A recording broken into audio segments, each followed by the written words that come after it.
हमारी संस्कृति, हमारे संस्कार सदा रहें हमारे साथ। सब्सक्राइब करें तिलक। पितामह यदि पहले ही अर्जुन से युद्ध में उलझ गए तो बाकी सारे पांडव कौरव सेना का संहार करते रहेंगे। मामाश्री, कर्ण ठीक कह रहा है।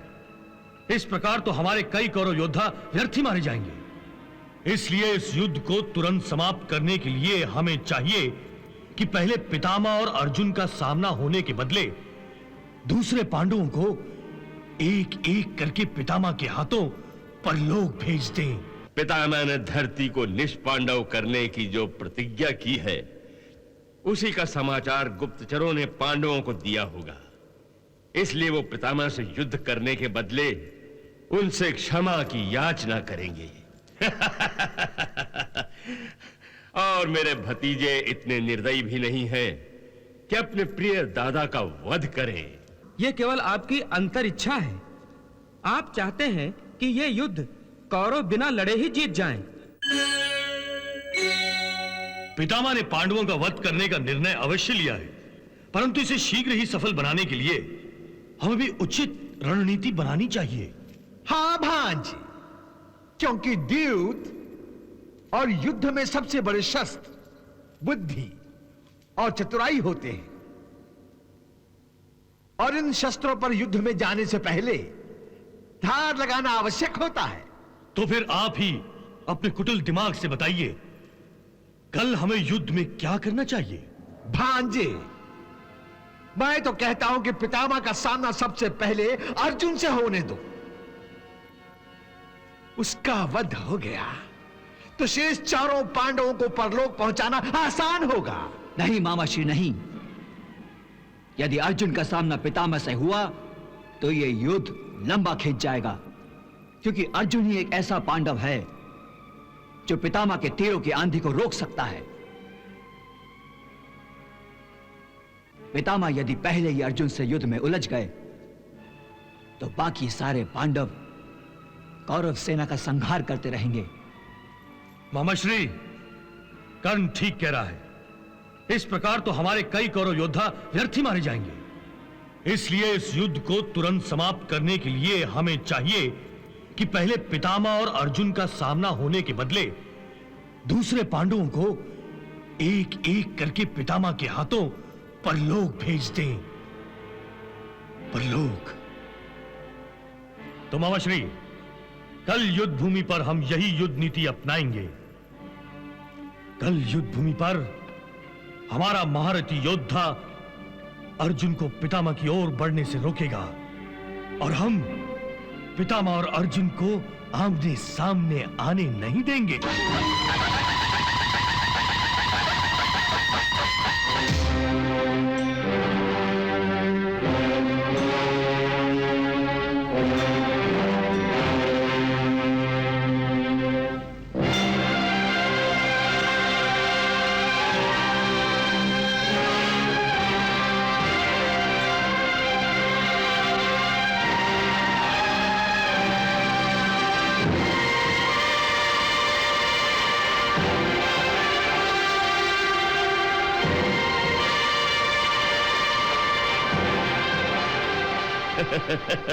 संजय, आज युद्ध आरंभ होने में इतना विलंब क्यों हो रहा है?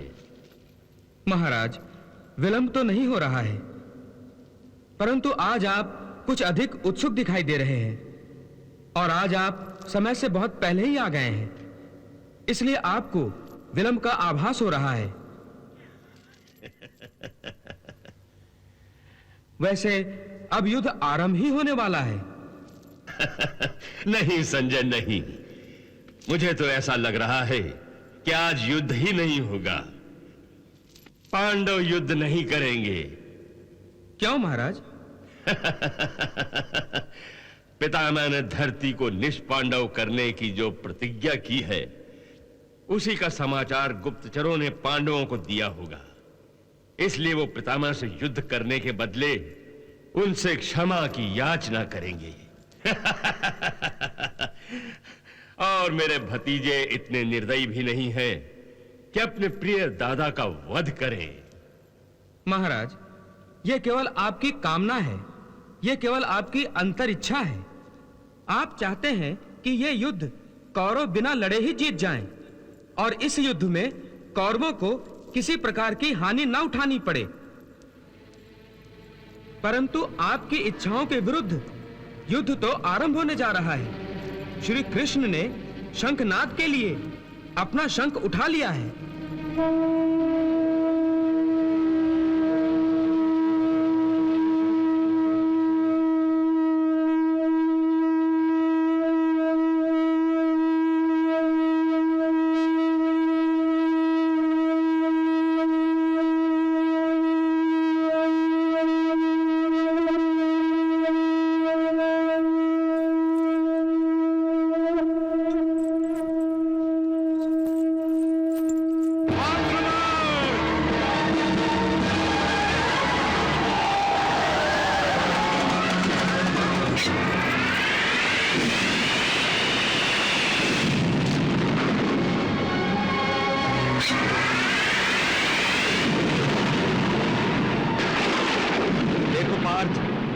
युद्ध शुरू होते ही पितामह ने आक्रामक रूप धारण कर लिया है और वो अंधाधुंध बाण चला रहे हैं क्योंकि उनकी आंखें अपने लक्ष्य को नहीं देख रही हैं।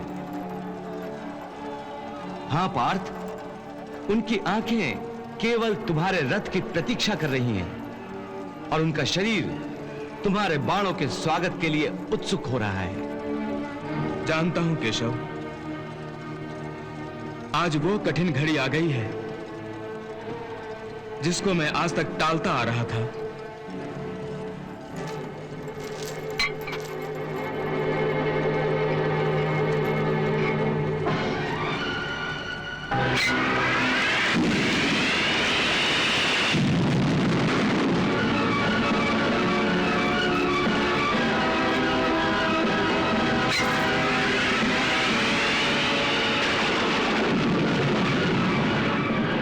हे केशव, मेरा रथ पितामह के सामने ले चलो।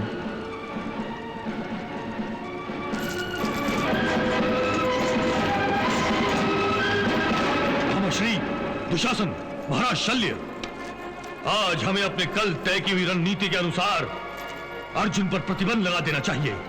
किसी भी परिस्थिति में उसे पितामह के सामने जाने से रोकना चाहिए।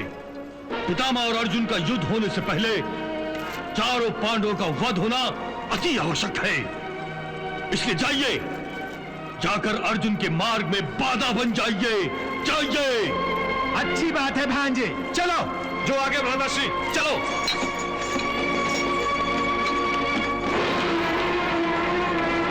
चलो सारथी।